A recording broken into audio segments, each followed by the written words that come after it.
Allah menghendaki kemudahan bagi kamu sekalian dan tidak menghendaki kesukaran bagi kamu sekalian. Terus hadisnya dari Aisyah radhiyallahu anha bahwasanya Nabi sallallahu alaihi wasallam masuk ke rumah Aisyah dan kebetulan di situ ada seorang perempuan. Kemudian beliau bertanya, "Siapakah ini?" Aisyah menjawab, "Ini adalah si fulana yang terkenal salatnya." Nabi bersabda,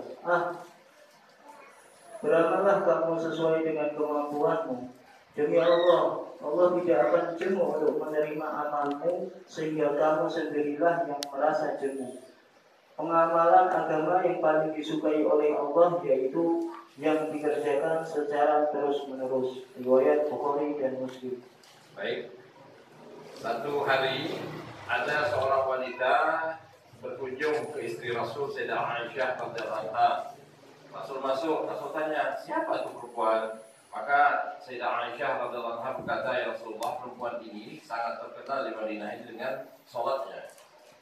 Tetapi Rasulullah bilang, jangan begitulah. Justru Rasulullah berkata tidak memuji, mesti dipuji ya. Sholatnya kok hebat. Tapi tidak, justru Rasulullah berkata, jangan begitulah. Laksanakan saja perintah Allah ini sesuai dengan kemampuanmu. Karena di riwayat itu disebutkan wanita itu keadaan badannya acak-acakan, tidak lurus. Sampai ada yang mengatakan rambutnya keluar dan segala macam. Kumuh kesannya. Islam tidak menghendaki seperti itu. Karena wanita ini saking sholat yang luar biasa, boleh jadi semua sunnah bagus dilakukan, tapi tidak memperhatikan kondisi fisiknya sendiri. Ini juga tidak boleh dalam Islam seperti itu. Jadi kita ada hak masing-masing. Ada hak perut, ada hak mata. Ada mata artinya perlu istirahat juga. Ada hak perut untuk diisi agar tidak juga terlalu kempes sampai keroncongan juga menyakitkan. Kemudian sendi-sendi ada haknya juga. Nah, seperti itulah. Jadi kita diajarkan Islam ini juga mesti rapi, bersih, itu yang disukai. Kemudian Rasul menerangkan, jangan sampai kamu ini terkenal sholatnya, tapi sebentar toh, habis itu kamu bosan. Sedangkan Allah tidak pernah bosan menerima ibadah kalian. Maka yang terbaik adalah amalan itu walaupun sedikit, tapi terus-menerus. Umpamanya baca Quran, contoh setiap pagi, umpamanya setelah salat subuh, baca 1 lembar, sudah cukup. Tapi rutin tiap hari, dan itu dimanapun. Entahkah kita lagi bepergian naik pesawat, naik kereta, naik bis, sehat, sakit, tetap ini yang paling disukai Allah, amalan itu. Sedikit tapi terus-menerus. Bukan sekaligus, semangat seminggu ini luar biasa baca Quran, sholat, tapi setahun libur. Nah, ini nggak disukai. Nah, ini maksud daripada hadis tersebut. Baik, kita lanjutkan lagi hadis selanjutnya. Tolong dibacakan saja terjemahannya. Dari Anas radhiyallahu anhu berkata, ada satu rombongan yang terdiri dari 3 orang datang ke rumah istri Nabi SAW, di mana mereka mempertanyakan tentang ibadah Nabi SAW. Setelah mereka diberitahu, mereka seakan-akan menganggap bahwa ibadah amal Nabi itu hanya sedikit, dan mereka berkata, "Di manakah tempat kami dibandingkan dengan Nabi SAW?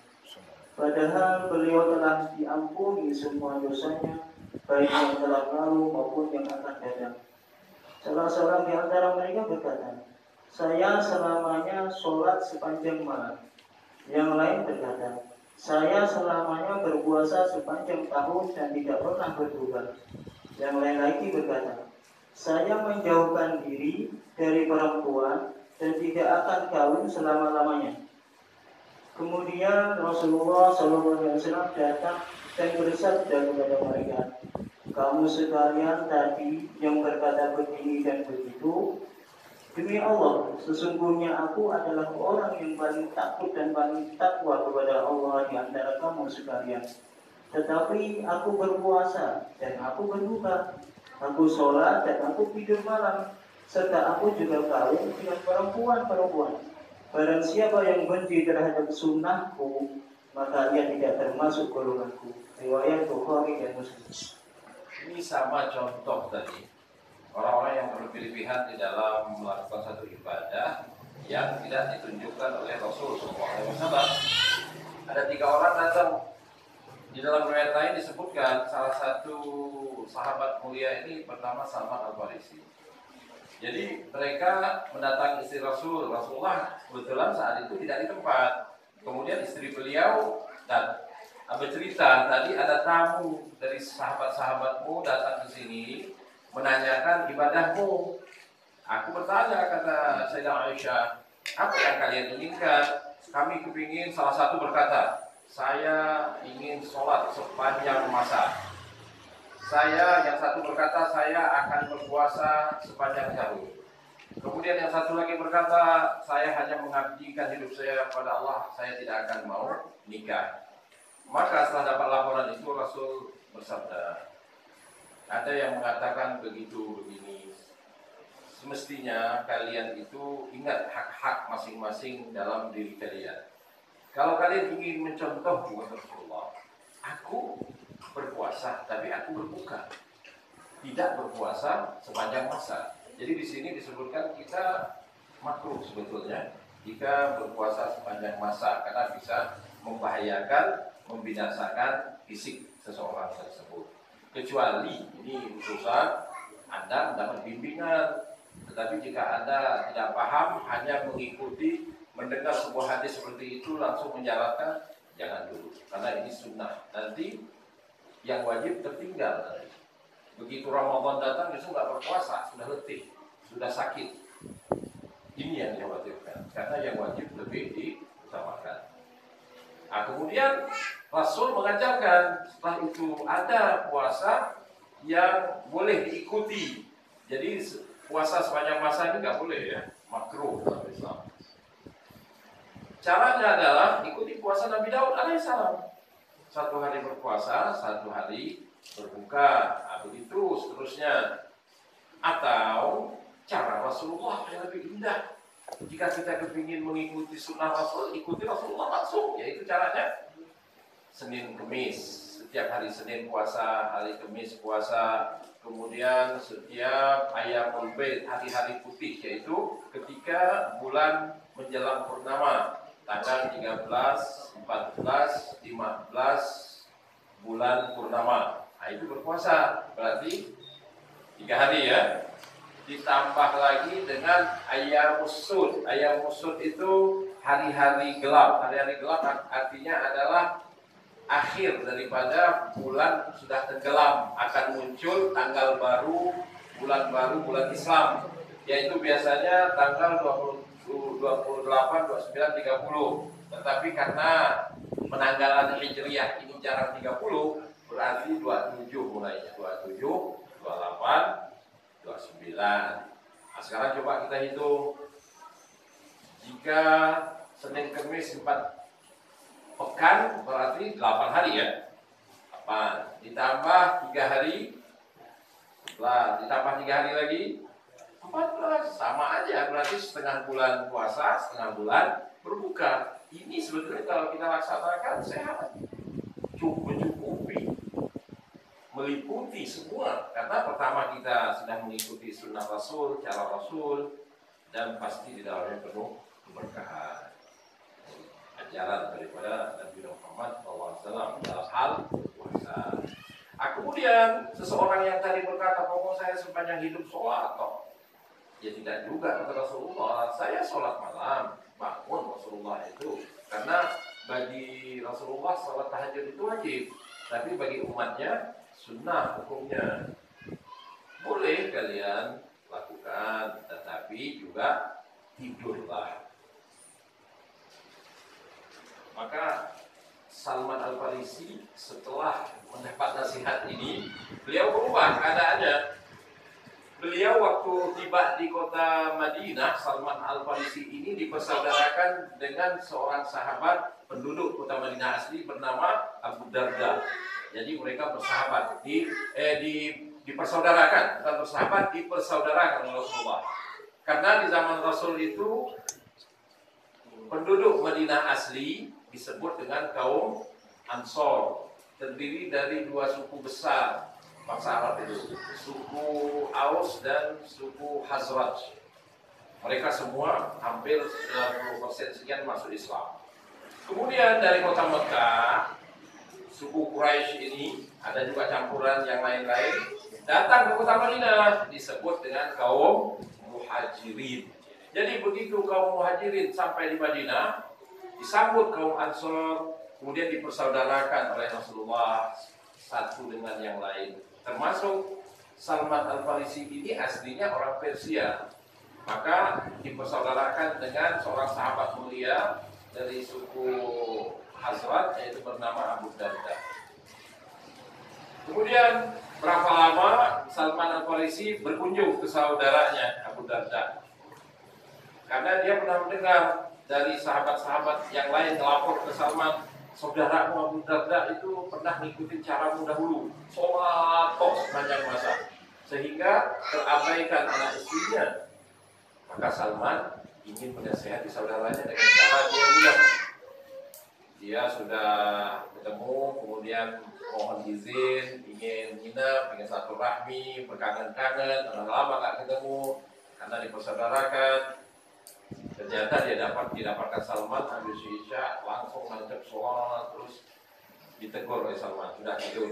Dia taat juga sama saudaranya Salman dan tidur. Tahu nggak lama ditungguin Salman, bangun lagi dia, sholat lagi. Udah ditahan lagi sama, udah nanti tidur dulu. Sampai 3 kali. Sehingga berarti Sayyidina Salman nggak tidur juga, dijagain saudaranya. Dia ingin mendidik sebetulnya menjadi saudaranya. Akhirnya sepertiga hampir subuh, kalau bisa 3 jam lagi mau menjelang subuh baru dibangun. Nah sudah, sekarang dibangun, ayo kita sholat. Ini belum benar sholat. Sampailah waktu subuh menjelang. Jadi sepanjang hari 24 jam itu dididik oleh Sayyidina Salman Al-Farisi, saudaranya Abu Darda. Ini loh yang mesti kau lakukan, karena jasadmu juga punya hak untuk istirahat, agar segar kembali bisa lebih semangat. Jangan sampai kamu melakukan ibadah bagus, tapi pikiran melayang kemana-mana. Karena kita kalau nggak tidur semalam, mungkin masih kuat ya, pagi siang masih lah, tapi sorenya mulai letoy semua, mata semua. Jika kita sholat, khawatir yang tadi mestinya berdoa, bisa kata-kata yang lain yang keluar, ini loh yang berbahaya sebetulnya. Karena kesadaran kita sudah mulai lemah saat itu. Khawatirnya bacaan Al-Quran diganti dengan bacaan yang lain, ini yang dikhawatirkan. Maka kita ketika sholat perlu kesadaran yang penuh. Begitu juga sahabat yang ketiga ini datang melapor, dijawab oleh Rasul, nggak boleh ente nggak nikah jika ente mampu mencukupi syarat untuk saatnya menikah, menikahlah.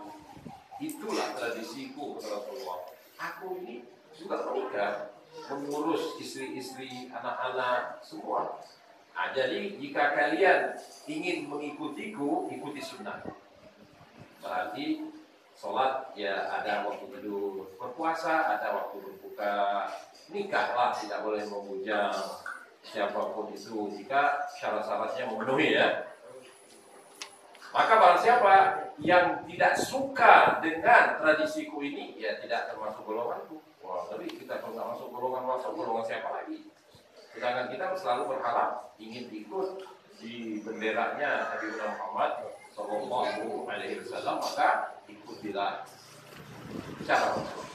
Hadis ini selalu dibaca ketika khutbah nikah.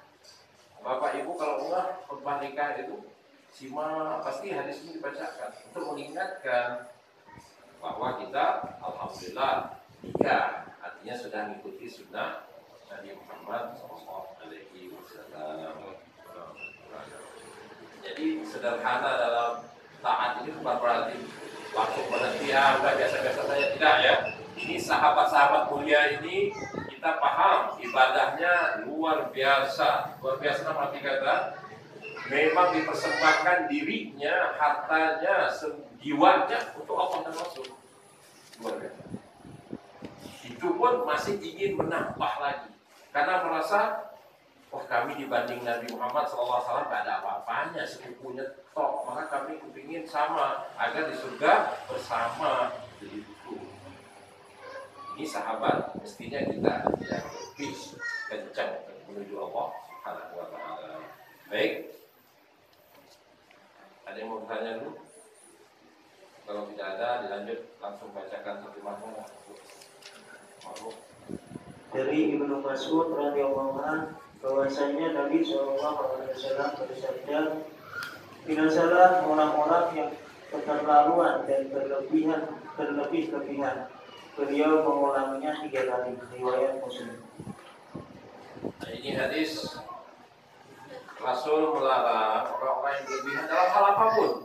Bahkan tadi dalam hal berpuasa, kepingin berpuasanya itu sepanjang masa. Biasanya orang-orang yang berpuasa sepanjang masa, maaf, setahu kami, tujuannya bukan karena Allah, karena sakti, karena kepingin sugih, kaya, karena kepingin berpuasa. Ini yang melenceng. Karena Allah saja kita dimakruhkan berpuasa sepanjang masa, mesti ada berbuka. Apalagi puasanya bukan karena Allah Subhanahu wa ta'ala. Nah, kemudian dalam ibadah saja terlarang berlebih-lebihan, apalagi dalam hal yang biasa. Contoh, umpamanya seorang olahragawan atlet, dia ingin membentuk otot-ototnya tapi berlebih-lebihan, siang malam berenang, ya sakit juga. Tidak boleh juga karena membinasakan dirinya. Begitu juga kita berselera nih makan, merasakan lezat itu makanan, nancep deh. Semestinya setengah piring cukup. Karena ada air mesti masuk juga buah-buahan, tapi ada 2 piring sehingga air tidak ada wadah di perut kita, itu berlebihan sehingga sakit. Nah, ini larangan. Jadi hal apapun jangan berlebih-lebihan, sesuai dengan kebutuhan. Baik, kita lanjut. Dari Abu Hurairah radhiyallahu anhu, dari Nabi SAW, beliau bersabda, sesungguhnya agama itu mudah, dan siapa saja yang mempersulit agama, maka ia akan kalah. Oleh karena itu, sedang-sedanglah kamu sekalian, berdekat-dekatlah dan bersuka hatilah kamu, serta pergunakanlah waktu pagi, sore, dan sedikit dari waktu malam. Riwayat Bukhari. Di dalam riwayat yang lain dikatakan, sedang-sedanglah kamu sekalian, berdekat-dekatlah dan pergunakanlah waktu pagi, sore, dan sedikit dari waktu malam. Bersahaja sajalah, niscaya kalian akan sampai pada tujuan. Ini juga anjuran bagi kita Rasul, buat kita semua bergembira ketika melaksanakan ketaatan kepada Allah Subhanahu wa ta'ala. Nah, sekarang jika merasa beban sholat wajib, puasa wajib, segala macam, seperti majlis ta'lim, menuntut ilmu, ini kan hukumnya wajib. Kita kadang merasa terbebani. Sekarang kita ajak nafsu kita ini berbahagia. Dengan apa? Dengan harapan surganya Allah, anugerahnya Allah, pertolongannya Allah. Jadi kita bahagiakan sendiri. Kita jangan berharap kebahagiaan datang dari luar, tapi dari diri kita sendiri. Kita bahagiakan hati ini. Ketika kita sholat, kita membayangkan bersama para nabi-nabi, berkumpul dengan nabi-nabi hebat, rasul. Kemudian bertemu dengan para wali-walinya Allah, dengan keindahan, dengan kelezatan.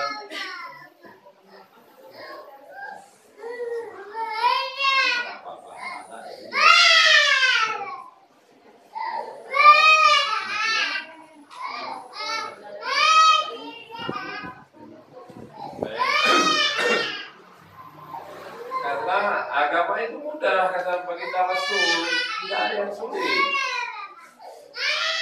Jika dibanding dengan nikmat anugerah Allah yang kita terima, nggak ada apa-apa sama sekali.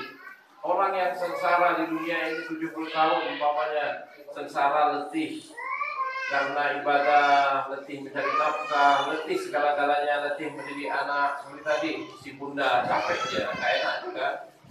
Nah kita coba dengan ibu-ibu kita mesti paham seperti itu, dari dewasa baru ngerasain ya. Yang punya anak-anak baru ngerasain. Bangun malam, giliran, ganti popok dan segala macam. Capek, tetapi jangan itu dianggap satu beban. Gembirakan hati dengan surganya Allah. Maka kita akan semangat terus. Karena agama itu memang mudah sebetulnya. Jika dibanding dengan anugerah Allah Ta'ala. Ini sebetulnya semangat daripada baginda Rasul, moto untuk kita hidup bersemangat dalam menjalankan ibadah apapun. Mulai ibadah wajib, ibadah sunnah, ataupun ibadah yang sifatnya anjuran. Jadi kita senantiasa bahagia. Begitu mau sholat rasanya senang. Begitu juga mau ngaji senang. Kita alihkan segala macam keletihan. Sebagaimana Al-Habib Syekh Abu Bakar bin Salim yang diholkan di Jakarta, karena Habib Umar selalu datang itu kan tujuan pertama adalah mengholkan kakek buyutnya, karena dari Habib Umar ada 5 lagi ke atas baru ketemu beliau. Syekh Abu Bakar bin Salim ini ulama besar, ahli ibadah. Beliau salah satu cerita bahwa diserang demam yang dahsyat luar biasa. Wah, kita kalau demam udah gak bisa apa-apa ya, kepala nyunyutan, badan panas, makan tidak berselera, disuguhkan buah-buahan yang lezat pun rasanya pahit semuanya, gak enak, malah pusing, perut mual. Itulah demamnya. Tetapi begitu salat tiba, azan berkumandang, beliau bangun. Begitu sudah bangun, berbubuk dan segala macam, mendekatkan sholat, begitu akan mulai takbiratul ihram, beliau pukul pahanya 3 kali. Ya nafas, wahai jiwaku, wahai syahwatku, wahai nafsuku, tenanglah. Kau ikut aku, karena aku saat ini akan menghadap Tuhanku yang memiliki kamu. Hilang itu demam. Salat beliau dengan khusyuk. Jadi dipukul kencang-kencang ini badannya, pahanya dipukul 3 kali. Dia sholat dengan khusyuk, tenang, zikir. Habis itu demam lagi. Wah, kita udah senang ya. Alhamdulillah. Gitu. Nah, ini ulama ujiannya walinya Allah, ujiannya lebih berat dari kita. Maka wajar mendapat kemuliaan wali. Jadi tidak gampang menjadi wali seperti itu. Karena dia mesti melalui ujian-ujian yang dahsyat dari Allah Subhanahu wa Ta'ala. Berat. Dan terus demam dari kemudian datang lagi. Itu juga para nabi lebih berat. Jadi layak mereka mendapatkan derajat gelar kenabian, gelar kerasulan, karena mereka telah sukses melewati ujian itu dengan sempurna. Contoh Nabi Ayub alaihissalam ketika dicoba oleh Allah dengan penyakit kudis, di dalam lubang-lubang kudisnya seluruh badan kepala itu ada ulat. Allahu Akbar. Kita bisa bayangkan ulat memakan daging dia. Dan ulat itu dari kudis itu mengeluarkan aroma yang busuk. Tapi beliau begitu saat sholat, dia congkel. Sebelum sholat mungkin 1 jam, dia congkel, ulat itu dia simpan. Kalau kita ya kita buang, ngapain lagi, disimpan aja. Habis sholat dimasukin lagi itu ulat. Ya rezekimu memang di badanku, kata beliau. Ya sudah, nikmatilah. Ini aku sudah sholat, ya silakan. Allahu Akbar. Kalau kita, ya ulat, ente memang anak penyet. Nah, ini wali nabi ya. Tapi apa balasan Allah? Itu Allah ingin memberikan solusi sebentar kok. Allah berfirman, injakkan kakimu di tanah itu 3 kali, maka akan keluar air. Keluar air seperti teman, mandilah kamu dengan air itu. Begitu mandi, langsung berganti kulit. Yang tadinya penuh korengan, kudisan, bau, berganti yang lebih mulus, berganti yang lebih sehat, lebih tampan, lebih segala-galanya. Sehingga istri beliau ketika datang, istri beliau kan selalu datang, karena beliau diasingkan dalam hutan. Semua anak-anaknya dimatikan oleh Allah SWT, hartanya dihabiskan oleh Allah, tinggallah suami istri. Masyarakat nggak suka, benci, maka diasingkan. Istrinya juga beliau bilang, sudah, kamu jangan menemani saya 24 jam, kamu pulang aja ke rumah. Nanti antar aja makanan ke sini. Maka suatu hari begitu sudah sehat, istrinya datang kaget. Kamu siapa? Malaikat atau manusia, kata istrinya. Loh, saya ini Ayub, suamimu. Akhirnya diceritakan. Tapi ketika istrinya ingin merangkul suaminya, malaikat bilang, tak. Waduh, nggak boleh sama malaikat. Loh, kenapa lagi? Ini kan suami saya. Iya, kamu kan tinggalin dia. Ada syaratnya jika ingin kembali, yaitu dipukul 100 kali dengan pukulan. Allahu Akbar. Nabi Ayub bilang, ya Allah, hamba nggak tega ini. Orang kan harus Nabi Ayub ini. Aduh, masa istri saya seperti itu? Udah nggak apa-apa ya Allah. Akhirnya malaikat datang, diutus oleh Allah. Artinya hukuman tetap dijalankan, tapi ada cara. Kamu cari ilalang kering, dikumpulin jadi 100, ya sudah ditempel aja ke istrimu. Allahu Akbar. Jadi hukuman tetap jatuh, tapi istri tidak merasakan sakit. Ini indah dari Islam mengajar seperti itu. Jadi hukuman tetap jatuh itu, tapi dengan cara yang lebih halus, lebih indah. Inilah derajat kewalian luar biasa. Baik, kita lanjut lagi. Ada mau bertanya? Bukan ada ya? Baik, ya terus.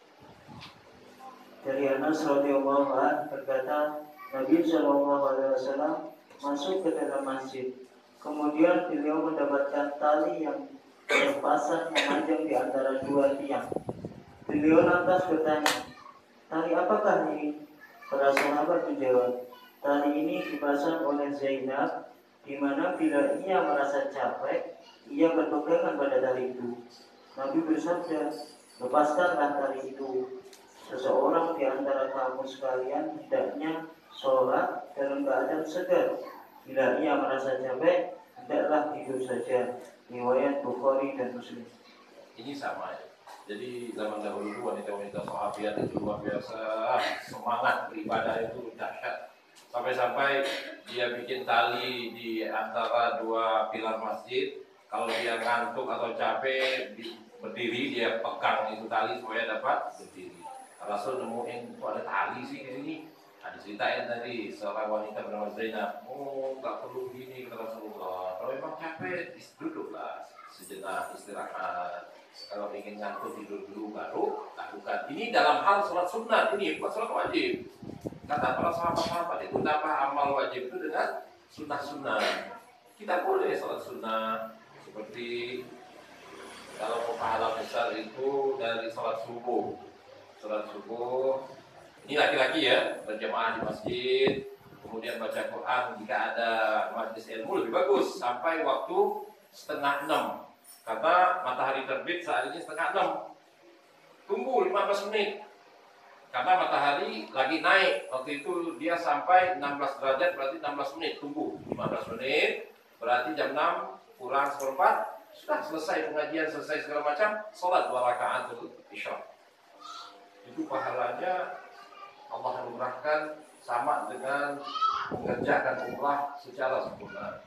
Nah, udah begitu pulang. Sarapan, antar anak, antar istri, sekolah, dan segala macam. Tapi kita dalam keadaan segar. Bagaimana dengan kaum wanita? Jika tidak bisa ke masjid, bisa di rumah juga. Baca wirid, baca Quran, dan segala macam. Jika ada kewajiban mau belanja dulu. Nanti diteruskan amalannya. Boleh. Nah, wanita istimewa. Tapi kita sudah dapat. Pekerjaan rumah juga dapat. Tapi pahala daripada umrah itu juga dapat. Jika mau menambah ya jam 9-an sholat duha. Yang afdal itu kan duha itu jam 9. Karena jam-jam segitu itu jam-jam sibuk duniawi. Ini masalah utama ya. Tapi kalau ingin waktunya boleh mulai dari jam 7 dulu. Isyraq jam 6 kurang 4, terus kita tunggu lagi 15 menit jam 6 sampai setengah 7 itu boleh sholat duha. Jam 7, 8, 9 sampai jam 10. Abdulnya setengah 9 jam 9.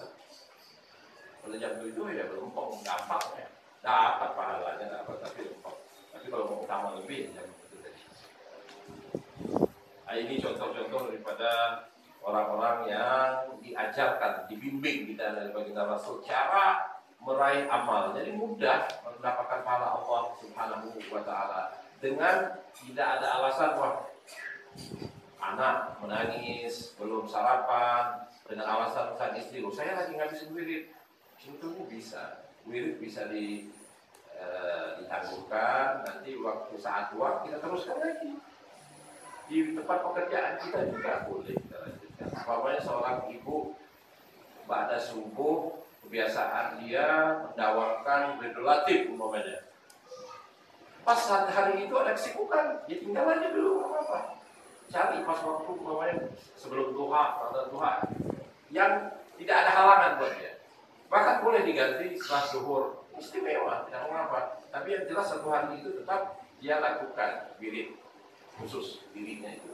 Karena kita ini wajib memang memiliki wirid untuk pegangan ruh kita. Jangan sampai nggak ada. Paling tidak wirid itu macam-macam bentuknya. Boleh membaca Qul Huwallah minimal 3 kali toh, sudah dia sanggupnya itu ya sudah. Atau membaca tasbih atau tahlil 10 kali, 11 kali toh, ya sudah baca saja. Tetapi nggak pernah putus. Setiap pagi pada subuh dia baca. Atau cara lain, membaca Al-Quran setengah lembar umpamanya.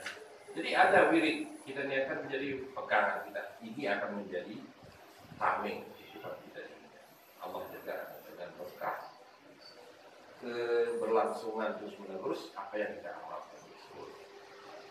Baik, Bapak Ibu-ibu, jadi hadis-hadis selanjutnya ini menerangkan tentang cara kita untuk mendapatkan ridha Allah Subhanahu wa taala melalui amalan sunnah. Kalau wajib sudah pasti ini amalan sunnah semuanya. Baik, kita lanjutkan sedikit dengan bab yang baru. Coba baca Al-Qur'an, bab al-muhafazah 'alal a'mal. Bab al-muhafazah 'alal a'mal. Bismillahirrahmanirrahim. Bab tentang menjaga amal perbuatan. Allah Ta'ala berfirman, belumkah datang waktunya bagi orang-orang yang beriman untuk tunduk hati mereka mengingat Allah dan kepada kebenaran yang telah Tuhan kepada mereka, dan janganlah mereka seperti orang-orang yang sebelumnya telah diturunkan Alkitab kepadanya, kemudian berlalulah masa yang sepanjang atas mereka, lalu hati mereka menjadi keras. Al-Mufid. Hadis baik, baca hadis dua sekali ya. Bismillahirrahmanirrahim. Di antara hadis-hadis Nabi yaitu hadis yang diriwayatkan dari Aisyah, di mana Rasulullah SAW bersabda, amal perbuatan agama yang paling disukai oleh Allah yaitu amal perbuatan yang terus dikerjakan oleh orang yang mengerjakannya. Hadis ini sudah pernah dicantumkan pada bab terdahulu.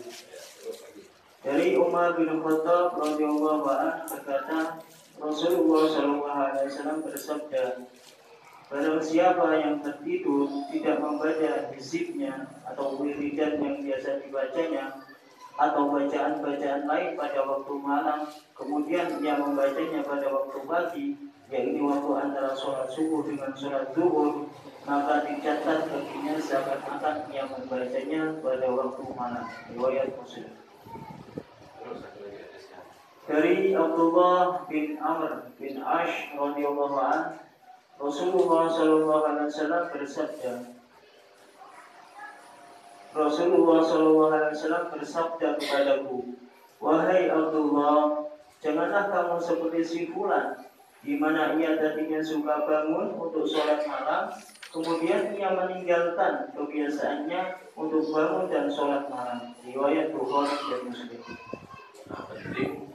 Yang penting menjaga amalan itu. Ini yang juga berat.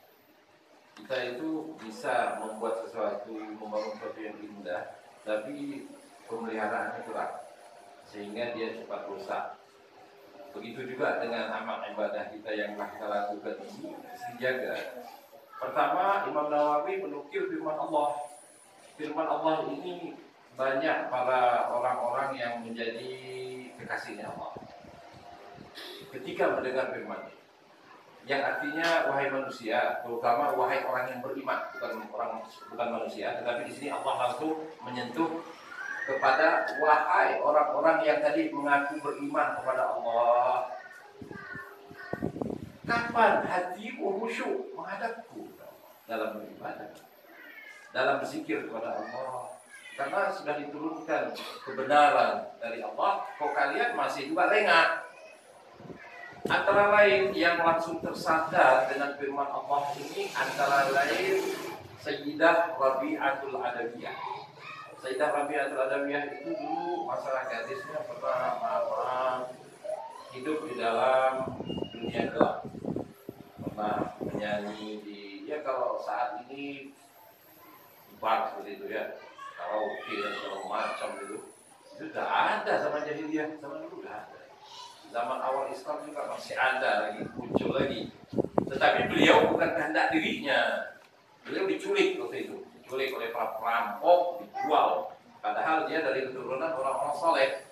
Nah ini berkat orang tuanya soleh, dijaga oleh Allah. Dia boleh saja berada di tempat yang kotor, tempat yang hina, tetapi Allah jagakan sehingga tidak tersentuh dirinya dengan keharaman. Saat itu otomatis orang yang mau melakukan dan segala macam. Jadi suatu hari begitu Rabi'ah menyelesaikan tugasnya, karena dia nggak dapat duit apa-apa, hanya makan minum saja, karena diambil bosnya yang menjual begitu. Kumpulin orang dengan musik dan segala macam. Malam lewatlah seorang walinya Allah sambil membacakan firman Allah ini. Dengan rahmat Allah begitu Sayyidah Rabi'ah mendengar firman Allah ini, dia menangis sepanjang malam. Menangis tersentuh, rindu ayahnya dah lama tak ketemu, ibunya, keluarganya, keadaan ibadahnya. Akhirnya dia bermunajat kepada Allah, ingin ditunjukkan jalan. Siapa yang membimbingnya? Ya dengan izin Allah, Allah bimbing. Datanglah dia ke seorang guru. Seorang guru yang sudah tua, hidup di tepian gunung, hanya berdua sama istrinya yang juga sudah tua renta.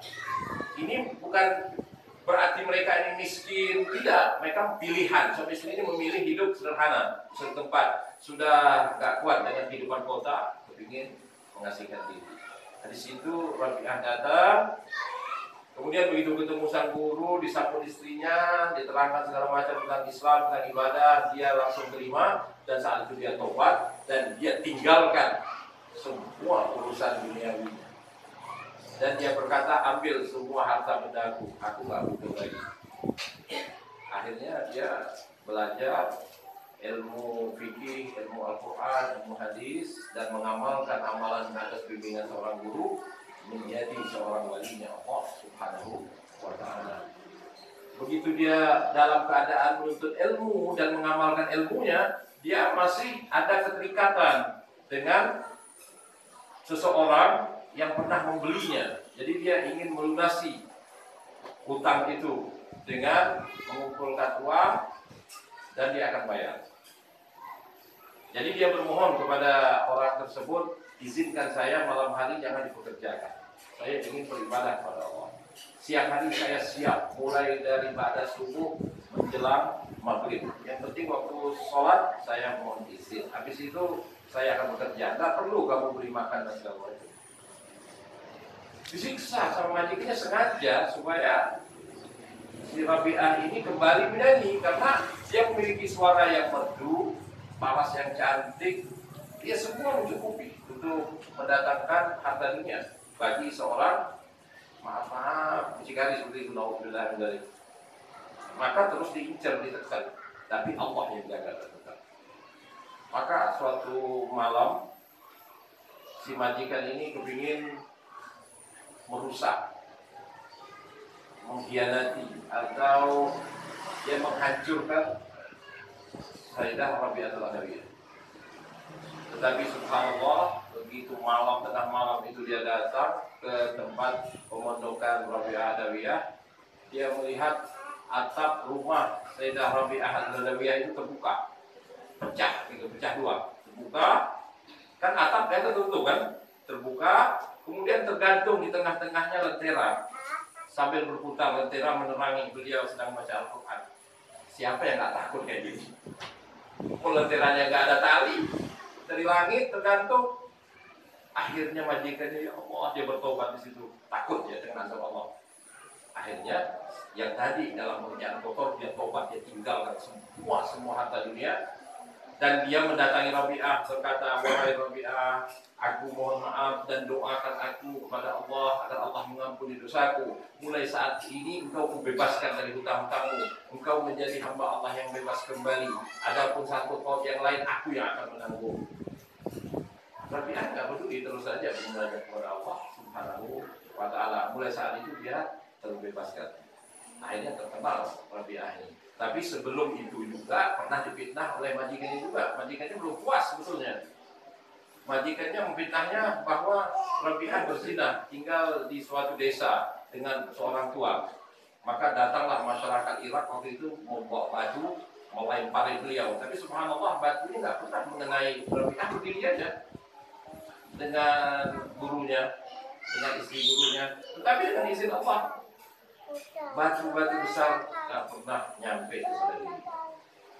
Akhirnya masyarakat sadar, ini walinya Allah, yang salah ini loh, pengkhianat, provokator, diserang provokator itu. Akhirnya tobat juga. Begitulah cerita Rabi'ah Al-Adawiyah, seorang yang ahli ibadah pada Allah, yang merenungi firman Allah ini. Salah satu dampak. Ada lagi wali lelaki, ada juga dengan firman Allah ini. Nanti kita terangkan insyaallah di pertemuan yang akan datang. Awal hasil di sini dalam hadis Sayyidah Aisyah menerangkan bahwa amal yang terbaik di sisi Allah, amalan sunnah adalah yang terus menerus walaupun sedikit. Begitupun Sayyidina Umar mewasiatkan kepada kita, hendaknya kita punya hizib sebelum tidur malam, kita punya bacaan. Antara lain yang baik dibaca itu at-ta'awuz, yaitu a'udzu billahi minasyaitonir rajim, kemudian Al-Fatihah, ayat kursi, kemudian qul huwallahu mu'awwizatain, yaitu Al-Falaq dan An-Nas. Nah, kemudian tidurlah. Jika belum mau tidur juga, coba bertasbih terus. La ilaha illallah, Allah, Allah, pasti hilang. Tasbih pegang. Maka yang terindah hendaknya kita di setiap bantal ada tasbih. Suami punya tasbih, istri punya tasbih. Jadi sama-sama dalam mendekatkan diri kepada Allah Subhanahu wa Ta'ala. Masih terus kita dengan sedikit Allah. Mudah-mudahan kita termasuk hamba-hamba Allah yang dapat menjaga amal kita, terutama mudah-mudahan kita dianugerahkan Allah rezeki untuk dapat melaksanakan sunnah-sunnah Nabi Muhammad SAW dan dapat menjaga daripada amalan tersebut, dan kita mudah-mudahan senantiasa ditolong oleh Allah dalam segala hal perkara, dalam ibadah, dalam muamalah, dalam hal kehidupan ini. Dan kita bermohon kepada Allah hendaknya kita semua dimudahkan mendidik anak cucu kita sehingga kita bersama-sama mendapatkan ridha Allah, rahmatnya, amin ya rabbal alamin. Ya Allah ya Allah bi syafaat min khairil bariyah. Ya Allah biha ya Allah bi husnil khatimah. Rabbana atina fid dunya hasanah wa fil akhirati hasanah wa qina adzabannar. Wa sallallahu ala sayyidina Muhammadin wa ala alihi wasallam. Walhamdulillahi rabbil alamin. Ya Rabbana tarafna bi annana tarafna wa annana ashrafna ala ladha ashrafna. فاتم علينا توبة تغسل لكل حوبة واستر لنا أوراقي وآمن رؤاتي واغفر لوالدينا ربي ومولودينا والآل والإخوان وسائر الخلان وكل ذي محبة أو جيرة أو صحبة والمسلمين أجمع آمين ربي أسمع فضلا وجودا منا بالاكتساب منا بالمصطفى الرسول نرضى بكل سوء بالمصطفى الرسول نرضى بكل سوء بالمصطفى الرسول نرضى بكل سوء صلى وسلم ربي عليه عبد الحمد وآله وصحبه عدد قصصه والحمد لله.